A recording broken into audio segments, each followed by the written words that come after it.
Ata, mama, bir dənə aparat icad eləmişəm, da ağzınız açıq qalacaq da. Gətir görək nədir o maman sağ qurbanı, hə? Aha, qoyun görək professor nə icad eləyib hə? Dünyanı şoka salacaq bu saat. Ata, demək bu aparat yalanı ortaya çıxardan aparatdır. Sual vermirsən, kim yalan desə sırası bız belə sətirib səs çıxardır. Səsə çıxardığında bil ki, həmin adam yalan danışır. İndi mənə bir dənə sual verirsən. Eləmi? Keçək ondaki suala. Deyə görüm sigaret çəkirsən? Nə? Sigaret? Şu yoxu var yoxunu nərət mən sigaret çəkmirəm.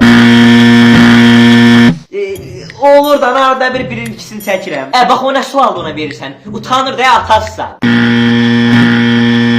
Az nətər bu mənim oğlum deyil. Ay Tova, mən bilən atasısan.